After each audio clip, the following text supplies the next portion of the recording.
Welcome to Who We Are. I'm your host, Maya Calaria. Decolonizing the power of narrative, Who We Are centers the voices of the global majority, people who have experienced colonial harm and marginalization. Those who may have lost connection to their cultures, lands, ancestral heritage, food, spiritualities, languages, and much more through colonization, and are now reclaiming their connection to their roots.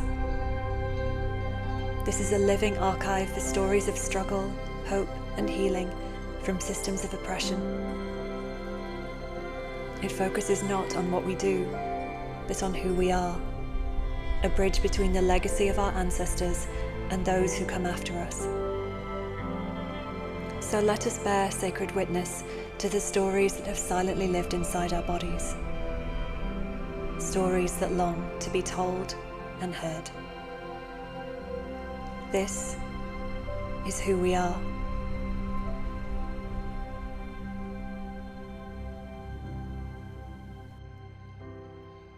Hi Melany, thank you so much for joining us on Who We Are, the podcast today.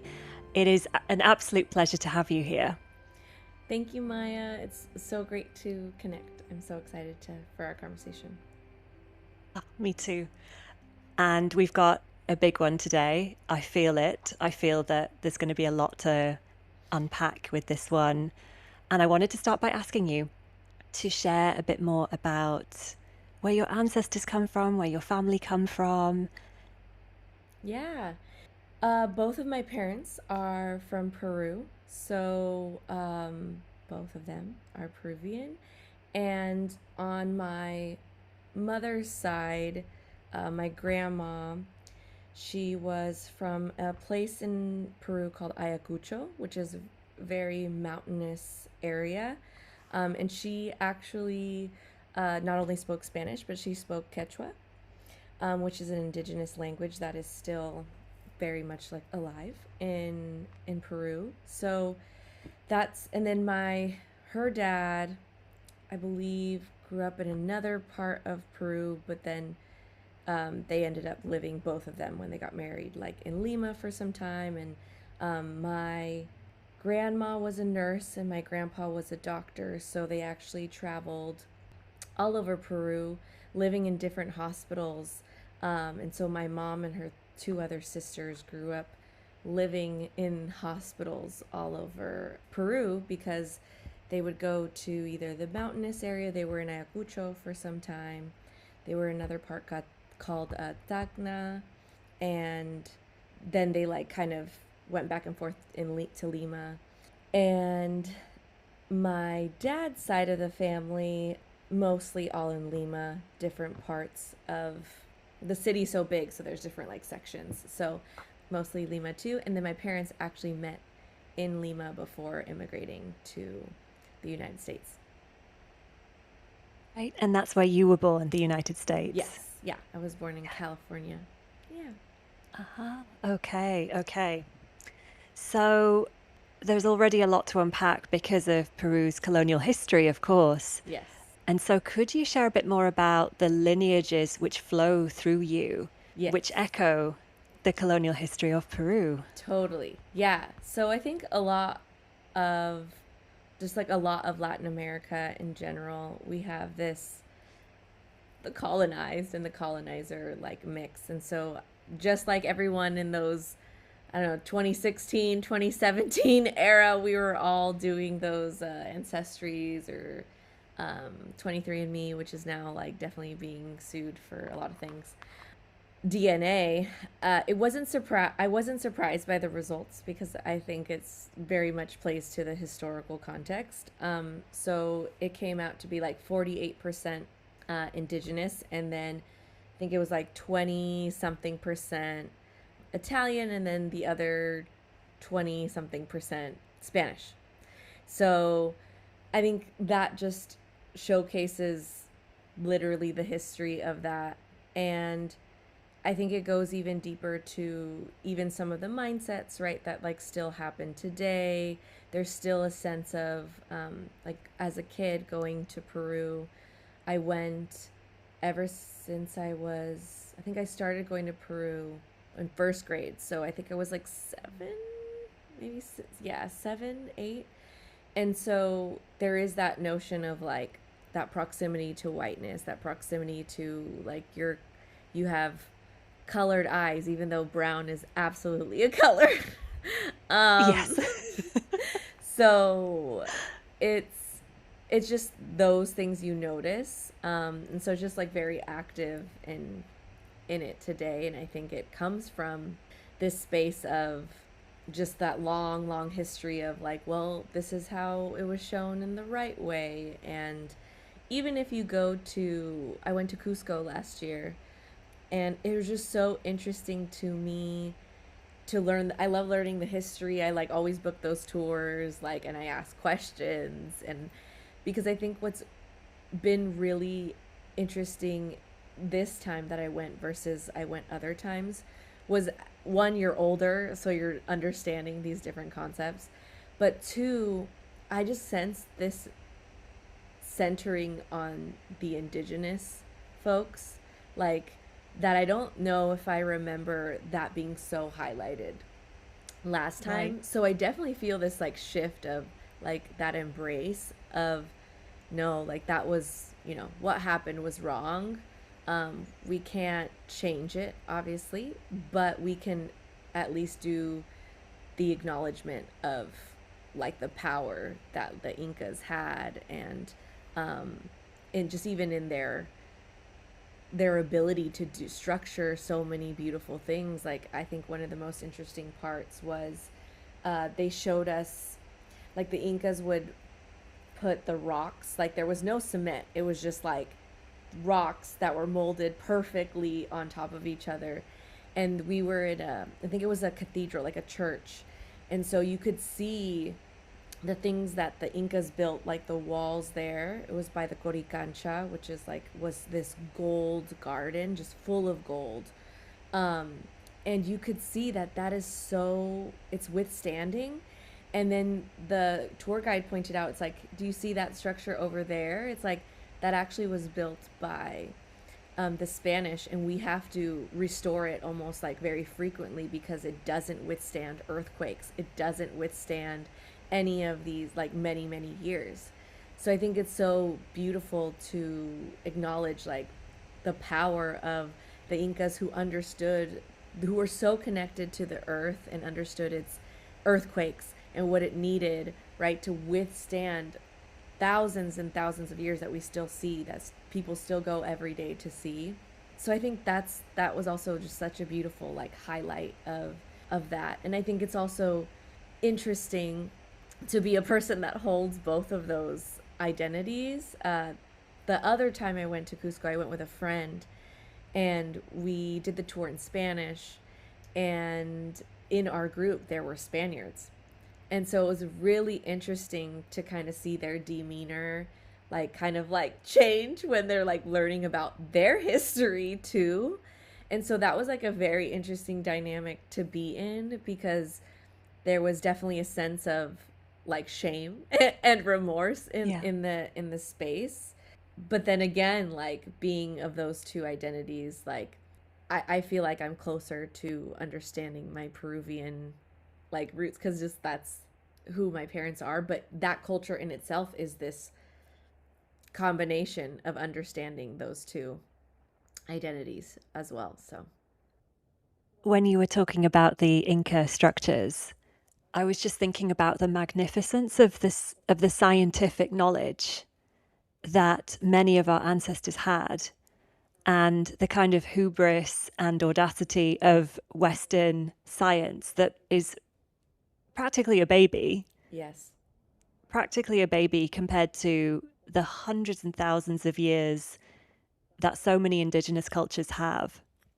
And I also include India in this as well, And, what you said just demonstrates the entirety of it about these structures, where this Inca structure has lasted for ages, literally ages, Yes. and the Spanish structure has to be reinforced.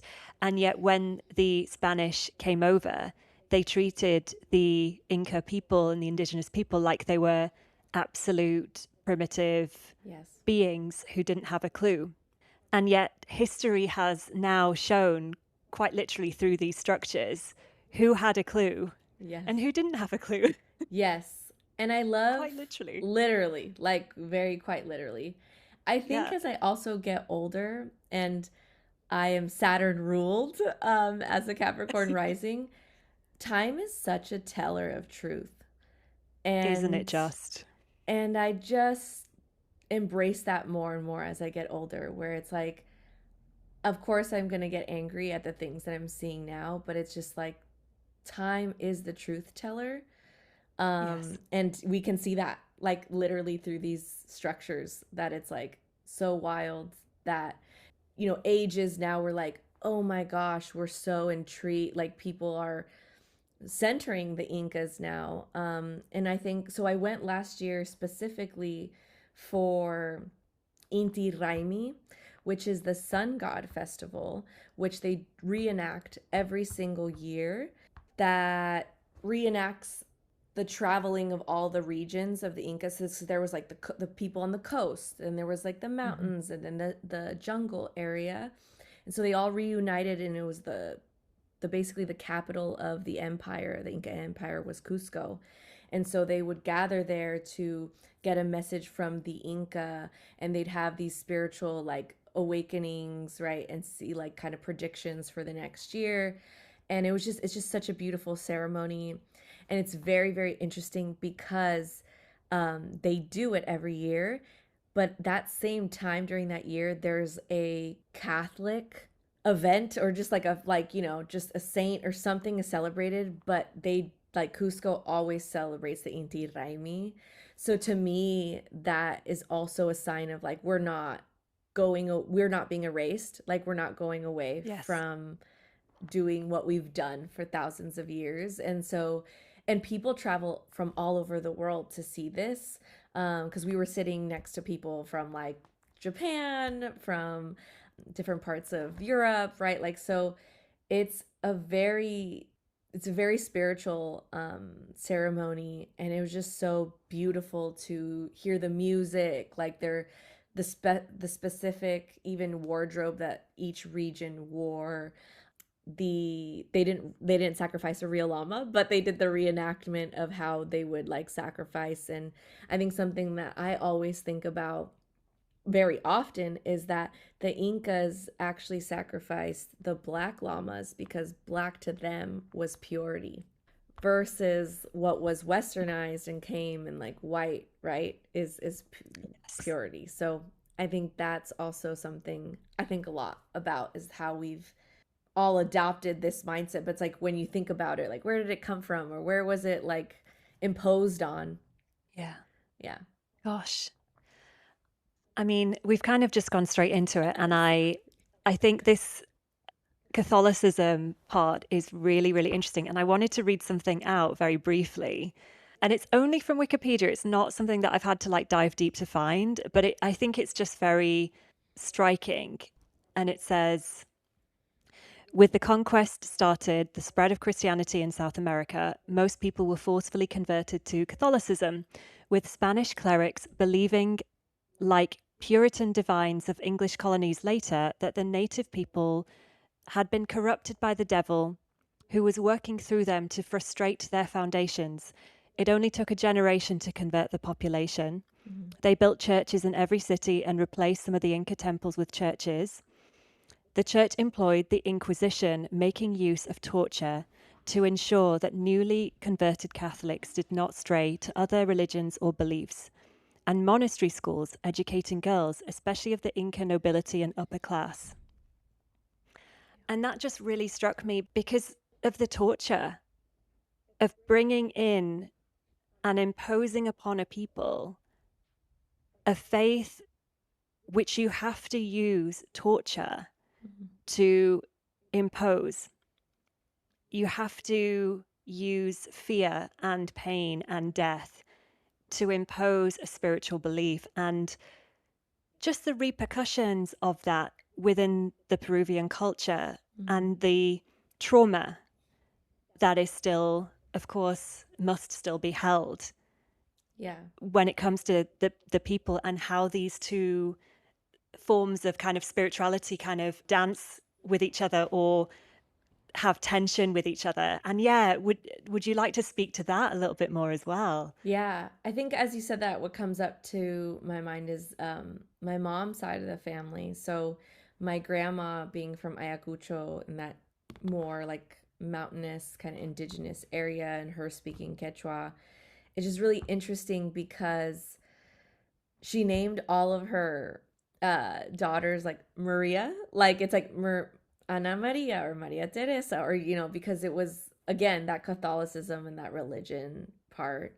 But then she also, was very natural. Like it's like sun is the best disinfectant. She Yes. believed that like okay, these herbs, these tea, just like don't always resort to, pills or things like that. So I just think it's interesting to see how it gets lived out, because there is this almost sense of, well, what do we do now? Like Yeah. it's like Yeah. like that happened, like what do we do now and what choices do people make? And I think what's interesting to see that the things that get almost created into this morphosis of like this duality is in itself almost its own kind of culture, which is interesting. So it's like, yeah, like I grew up like, Dios te bendiga, like all the sayings, got baptized. My brother was baptized in Peru and it was in this like big church with all my family. But then at the same time, it would just be like, my mom has always been, I would say, like spiritual, like in her dreams and through these like ways. And even if you go to homes in Peru, there's these you'll see like the decor, right? And that is just rooted in that indigeneity a lot of times. Or they have they're beans called wairuros, which like for luck. And so people make it into necklaces or bracelets or keychains. And that is embraced. It's not like this, oh, that, and it's just so interesting to see that duality of the things that are coming from that like indigenous mindset, but then the way that it's molded into the culture and language, or like being your middle name or being called Maria or Jose, like just like all of these things. So I think personally for me, it's been, I think I like religious wise, I just did the baptism. And I remember when I was a kid, my mom was like, "Oh, you want to do like confirmation?" And I was like, "No, like I'm good." And I'm then good. and then she was like, "Well, you won't be able to get married, blah blah blah." I'm like, "Okay, that's fine." Cool. Yeah. So, but she didn't tell me that like I just generally thought, oh, I just couldn't get married in general. But then later, as I got older, I was like, oh, she just meant to scare me because it's just like at the church, you can't get married. But she just told me in general that I couldn't. So I was like, yeah, okay, that's fine. It's not the worst thing in the world. Yeah. So, but I think I went to Ayacucho last year too, in that trip that I went to Peru. And I did feel like a sensation. There's churches everywhere. Mm. There is churches everywhere, and I did feel a sensation of. I feel like this sounds very like dramatic, but like I felt it. But like oppression, and you Yeah. could like feel Well, it it. was. Yeah, like you can feel it in the air if you're Yeah. very intuitive. Like it's just so thick.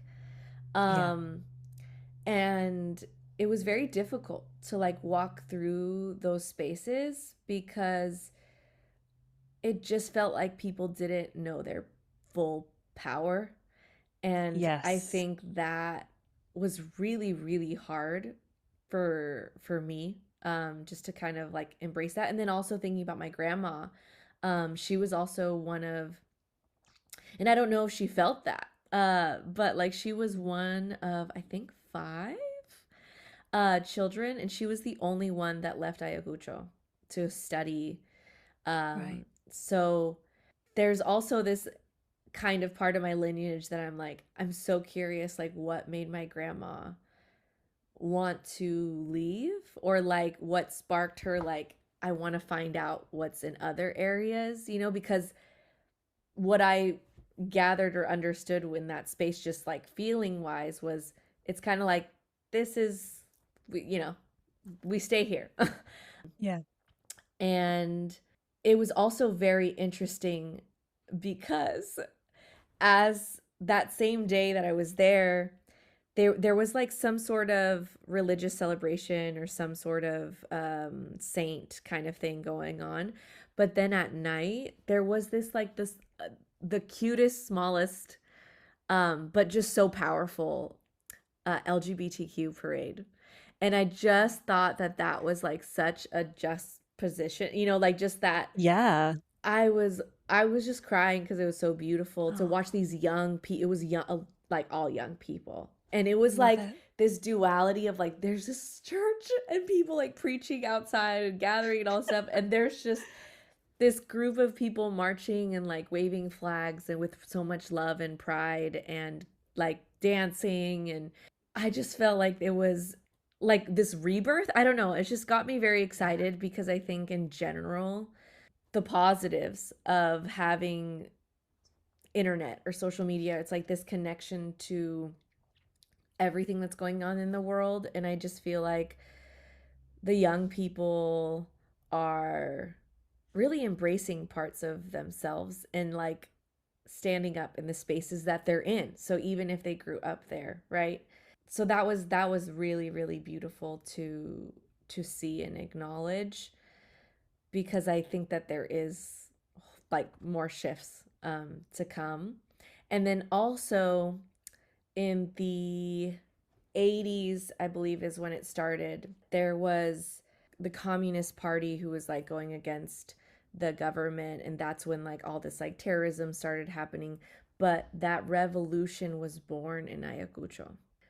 Interesting. So it's Energetically. and so it's like really like I felt again this very difference of this started like the revel like it's like started here, but then again like it just felt like okay, like the oppression again of like okay, we won't say anything, we won't do anything because like look how that turned out. And like so many people on both sides, like people from the government died and people from the party died, and then everybody in between who got caught in the crossfire died.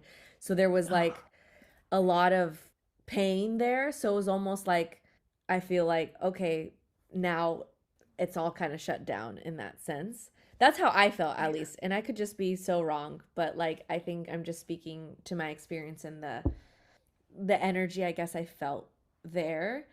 But then again, it's like the beauties of it. So I went, my grandma's youngest sister is still there, so I got to see her. She got to show me the different places my grandma lived, and then we Oh, went to the cemetery to go see what would be my great grandpa and great grandma. And even as we like got flowers, there was some ladies outside of the graveyard, selling some flowers. And my tia spoke Quechua to them. So it's like Quechua is still very much like alive there. So I think it's again, there is there is beauty in the pain, but it is hard to see that history, just yeah. feel that like kind of yeah, oppression or like just down like yeah. Yeah. Yeah. And it's often the places where there is the most oppression where people spring up. Like it's like a spring, literally, you push down and Yeah. the kind of tension that builds when you're that pushed down, Yep. naturally that spring will just push back up and open back up because of the pressure. Yeah. Yep. So it's just really interesting to hear that so much happened there in that kind of concentrated area of oppression. Yeah. And I wanted to ask if any cultural aspects from the indigenous part of your lineage was that passed down to you in terms of myths, food, Mm. story, like anything you can think of. Yeah. I think that there were different things. I would say from like my mom, I think she's always been into the most things that are natural. Like like again, she adopted that like okay, put it out in the sun or do this, right? Like have this tea. Like both of my parents are very much into tea. And so that's something I think about. The other thing I think about is when I was like little and going to Peru, my grandma's sisters I would see, and I would never wear like I would never wear shoes in the house. I'd be barefoot. And so I think like in a lot of families they like to wear like house shoes or like have shoes though like in the house, but I'm like I like being barefoot. So my aunt named me like nicknamed me Halachaki, which means like without shoes in Quechua. So like I remember she's like Halachaki, Halachaki, like and I would just be named that forever. So I think that's like a sweet memory that I have of that I think attaches me to those roots or connects me there. Yeah, but I think like in regards to spirituality, I think it was very like Catholic. Mm. But I think that there's like these little moments of like some sayings that my grandma would say, or just being those that nickname. But I think as I like it may not have been like passed down, right? Like watching it, but I think for me personally, as I've traveled to these places, as I've learned the history, I'm starting to adopt like okay, the like palo santo that's like from Peru. Like when I was in Cusco I got some, and so it's like how can I integrate this into my home? How can I be connected? And so there's also like in Cusco they just have these like different like sprays of like cleansing, and so I got one, and now I like use that to just reset myself. Yeah. And they also had agua florida. So me and my friend actually made some together last year. So now I have like agua florida. So I like bless myself or just for protection before I leave the house. Or so it's just like I feel like I am tasked with doing that now Yes. Yeah. versus maybe like my parents. In some ways I think that my parents were almost like double colonized in a ways, because it's like okay, in Peru there is that sense of okay, the Spanish already, but then when you also immigrate to the United States there's like an assimilation you need or you want to do. So I Yeah. like growing up with them here, I don't know if they were personally afraid to pass any things down, or that they just wanted their kids to be like totally fly under the radar as the like Americans and just not like say anything or do anything. So I think that's also a part of it where I wonder if they would do things differently if I was born in Peru. Like if they would show Yeah. me more of those traditions, I guess. So I feel like now it's my job to kind of reconnect to that now. So I've been doing herbal things, like just the like really working with like energy, understanding just the I think it's the wisdom, like the realms of like the ancestry not being something that's far away. Like I have an altar of my grandma's, and so I will like talk to them, like and I'll be like Yeah. welcoming them in to give me wisdom for whatever I need in that time. And I don't know if that's something that my parents have pictures of their parents. It's like just around, but I don't know if there's that intentionality of like understanding that they're present with us here too. So I just feel like I'm personally doing that work, and it's been very beautiful to reconnect to those pieces. And I think, again, additionally, being first generation, there's this like, where do I even fit in? Because I'm not American enough for the people I'm meeting at school, but I'm also, when I go to Peru, my family's like, oh, you're not, like, you're totally Yeah. American, right?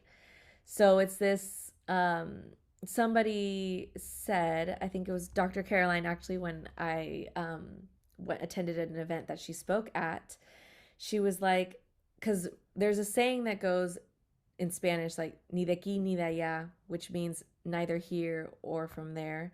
But she challenged it in a way. She's like, I'm from there and here. And so I Yes. think that reframe really helped me personally to be like, there's no rules to any of this because this is something we've all been subjected to.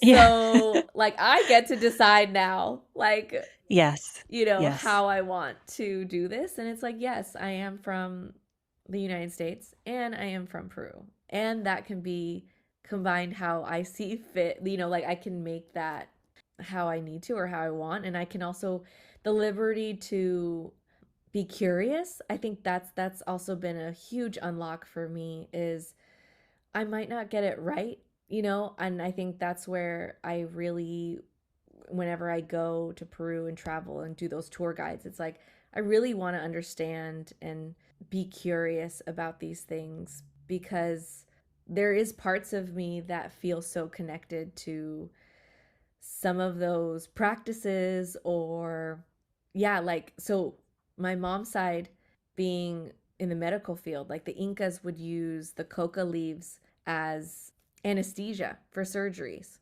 Right. So like it's just that lineage of okay, there were this use of medicine that like numbed so that they could do like those surgeries, and then there's this lineage of like my mom's line that are very much in the medical field. And then in Peru specifically, the sign for medicine is the tumi, which is the scalpel that looks like it's a gold scalpel that they used in surgeries with Incas. So it's so they've also embraced that as a country.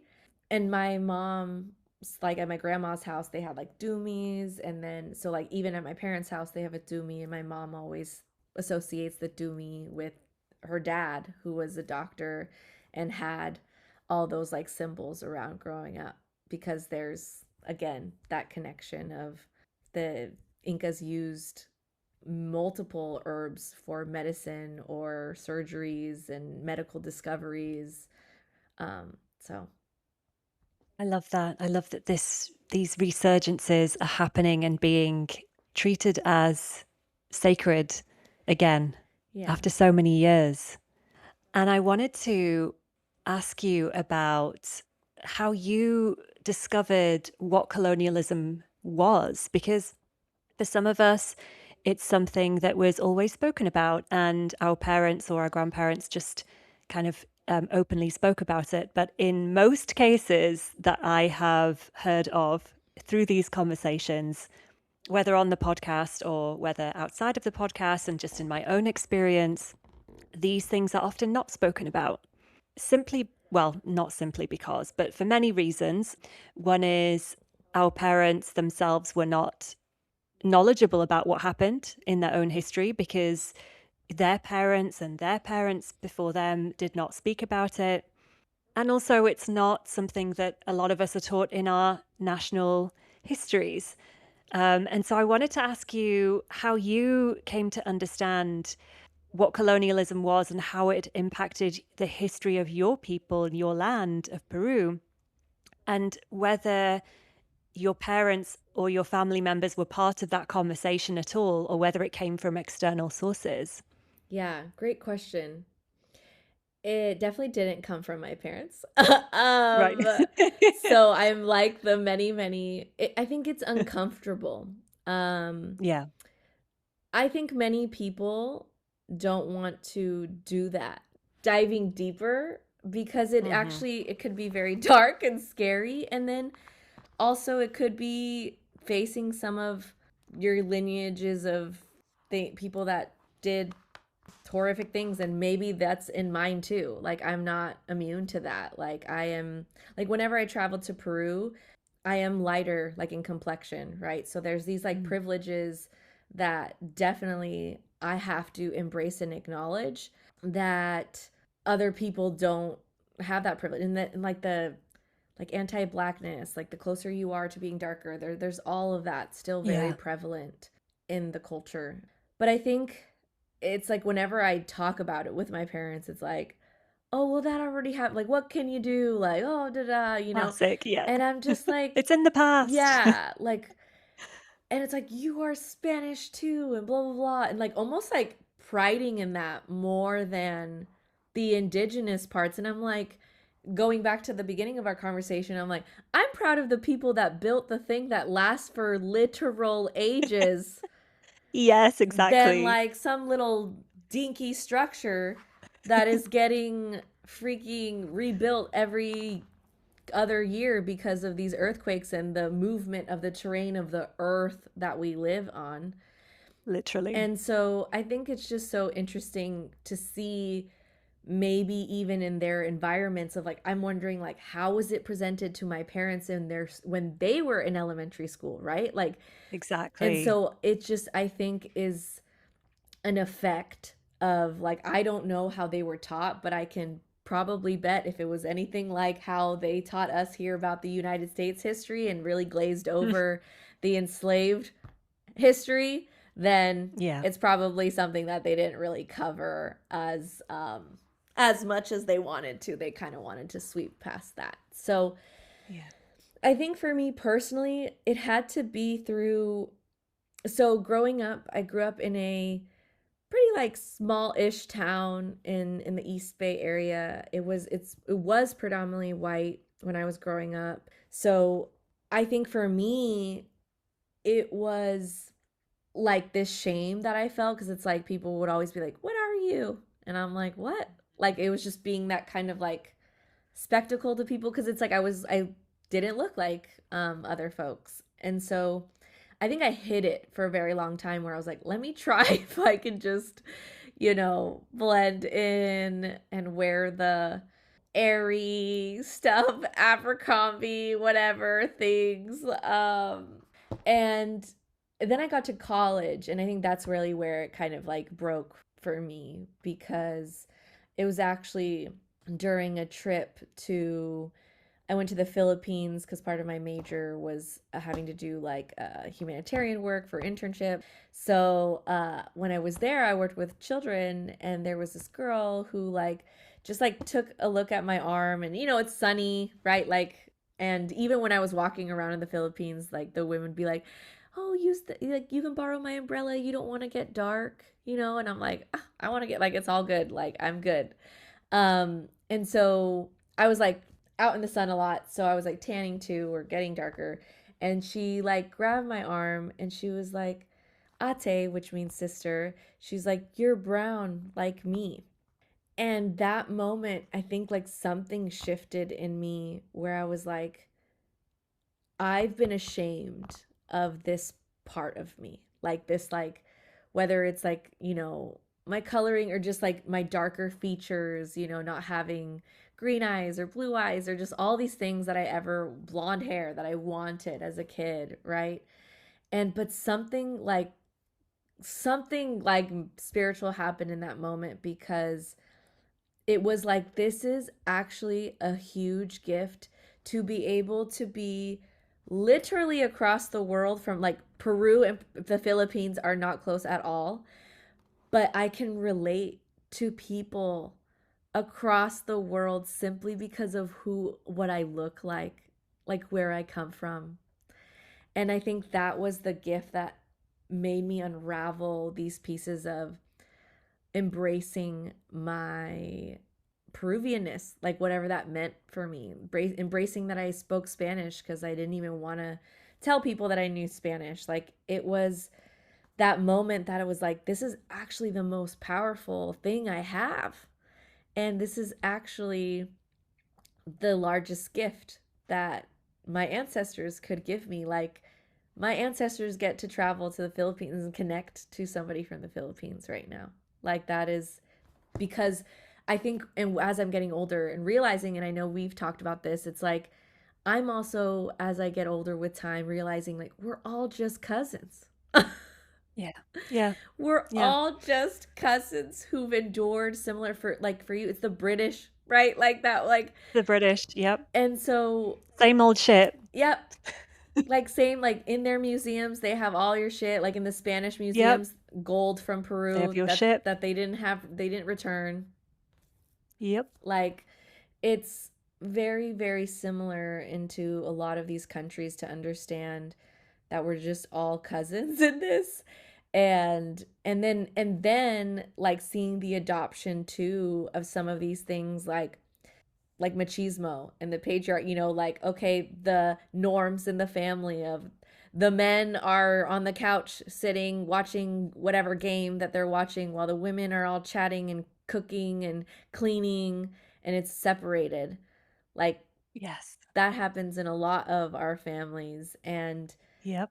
it's just literally the same thread of it's the same thread. The same diabolical thread. And it's just so boring as well. It's so unoriginal. Like this same oppressive, simplistic stamp that Yes. they went around the world Yes. and just stamped all of us with. Yeah.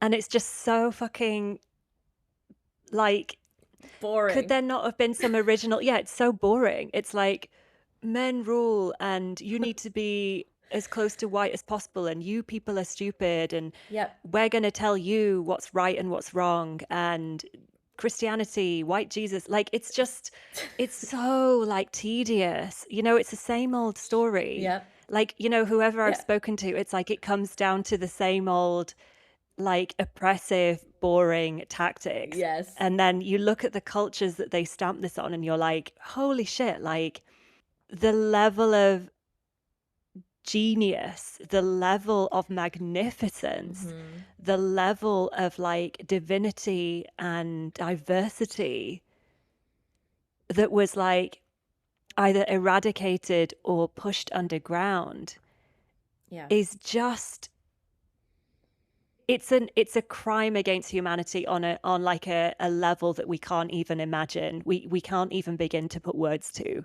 what happened. And it's a crime against divinity, Yeah. against spirit, and not just to the people who were colonized, but to the people who colonized. You cannot harm people to that level without carrying the wound, of course. Yeah.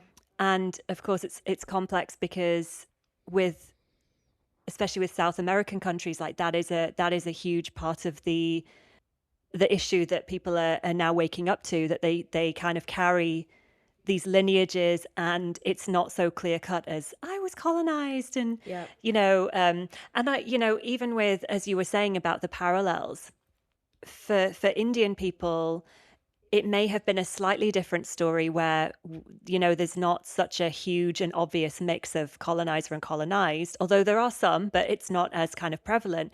But then we absorbed the racial hierarchies, the casteism, the anti-blackness, and then when we were shipped over to Africa, we absorbed more of that hierarchy and we enacted it. And so like there's so much kind of white supremacy that's enacted within Indian culture now, especially for those who have like left the continent and who are, either in Africa or England or wherever we went.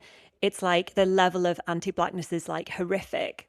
And so it's such a similar issue in many ways that we're all having to like peel apart, because I can't sit here and say that there wasn't oppression acted out from my family upon Black people. Mm-hmm. So it's like we have to sit with that. Yeah. We really have to sit with that and in a quite an unflinching way if we are to move through this, because it's not just an innocent story of like, Yeah. we were colonized and Yes. like, we were the victims. Yes, that is true. And yes. And it makes me think of Paulo Freire, the pedagogy of the oppressed, right? Like the Yeah. oppressed becomes the oppressor sometimes. Yes, Right. exactly. And so this notion of like that playbook that was boring that got used, Ugh. it's still used, but it's like repackaged in sometimes like our people of color communities. And so it's something that is very, very, like, you have to face it and it's uncomfortable. And there are things too where I'm like, yeah, like that.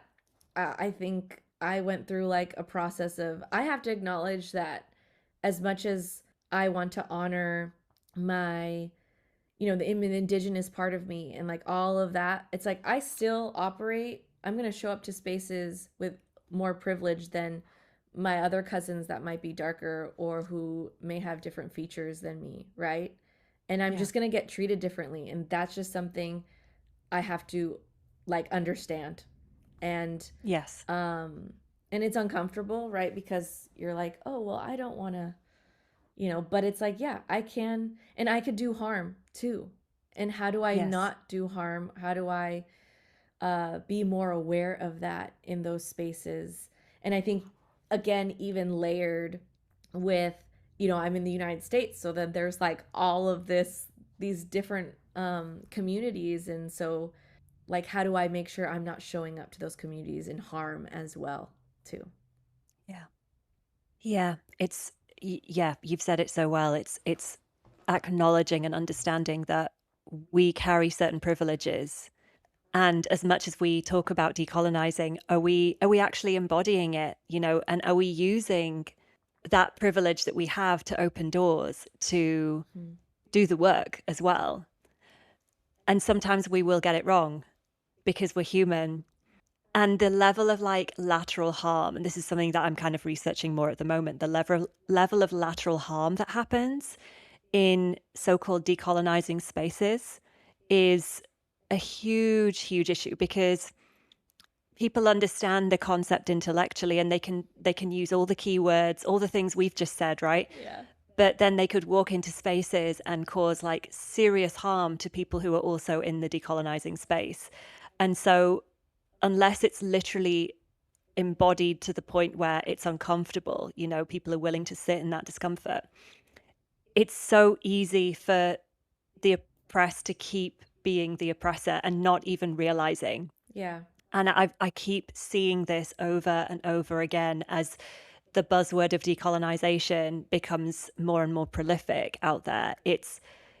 I see a lot of people knowing the lingo, but not having done any work, inner work. Yeah. And I think that's the key is the inner work, because it's Yeah. like you can do the decolonizing your bookshelf and make sure you Yeah. buy authors that are, people of color, right? Um, Yeah. but the real uncomfortable work is like really looking at within, looking at your like lineage, looking at just the privileges that you hold and acknowledging that. And I think once we do that, we can move in a way that is honoring both. Like, I've never been to Spain, but if I ever go, I'm just like, okay, I want to understand like their culture too. But there is like I think sometimes I can be like, oh, well, I find that my indigenous part is like so much more powerful and I'm just going to embrace like, but that would only be one side of like the Exactly. story, right?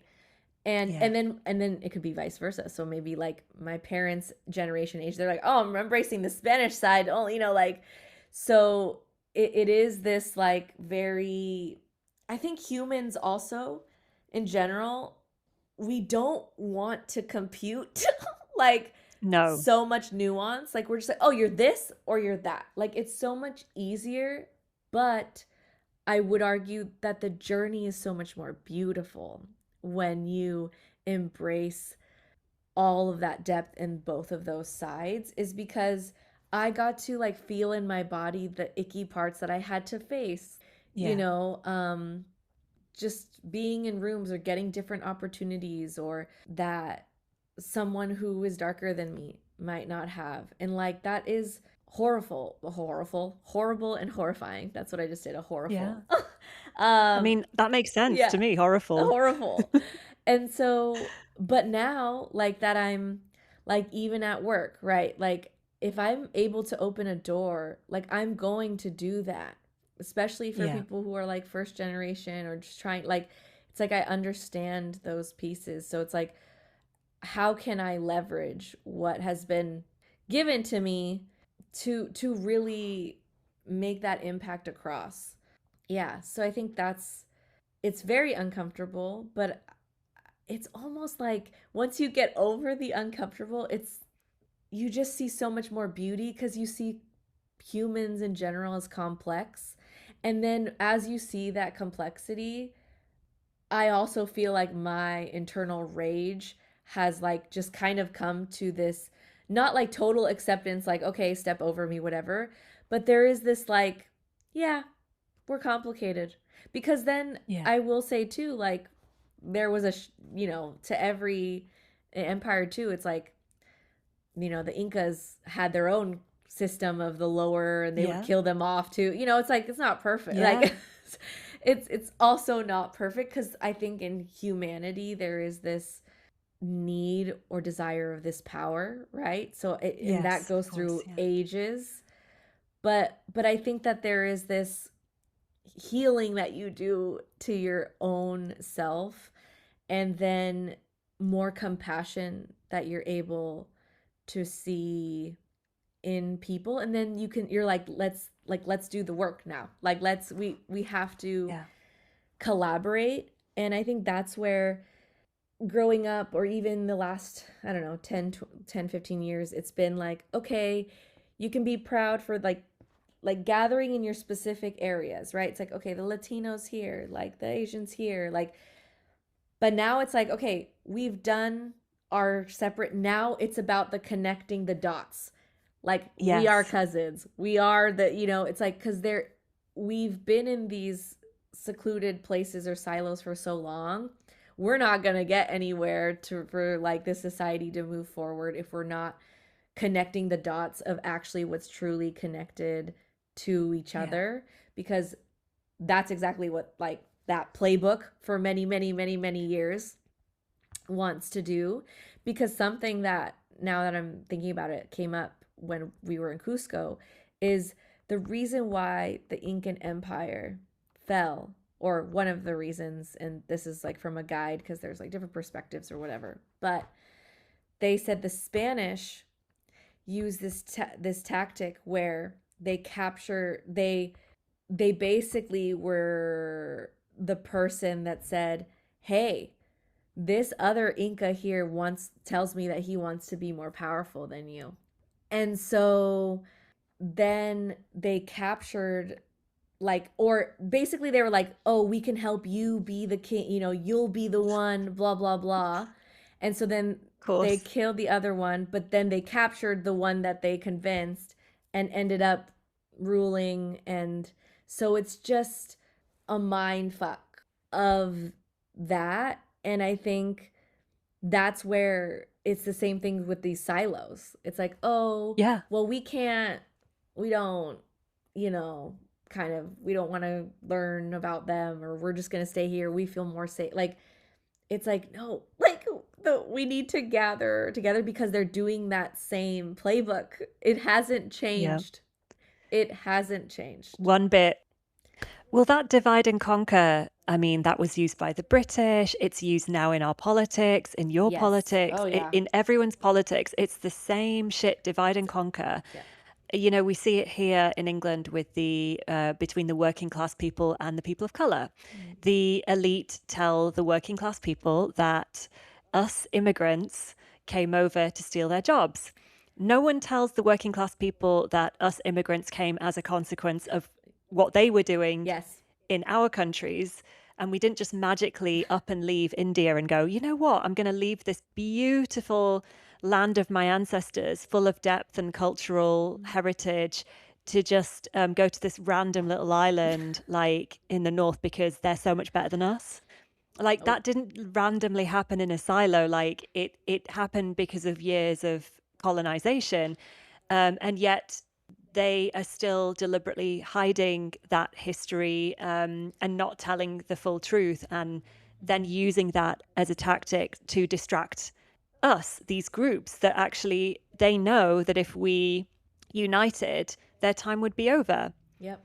And so I think more and more of us, like you said, are waking up to that and being like, actually, let's peek out of these little groups that we've been in and kind of say hi to our cousins, because I mean, just, I'm listening to your story and I'm like, that literally, I could say everything you've said, or, in different ways, but Yes. about India, because it's the same playbook, and it's the same beautiful ancestral depth that is there. And there's like some differences, of course, but the same story prevails. And so, like you said, when we first met couple of weeks ago, it's like, yes, we're so different and diverse, but we are so similar. Like, it's Mm-hmm. astounding how every guest I've had on this podcast, I can relate to every single one of their stories, and they're from Cambodia, the Philippines, Peru, Mexico, Guatemala, like Indonesia, and it's like, yeah, Dominican Republic, and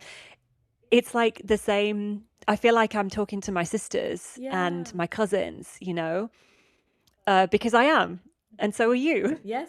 Yes, I was just gonna say I am too. Yeah. It's beautiful.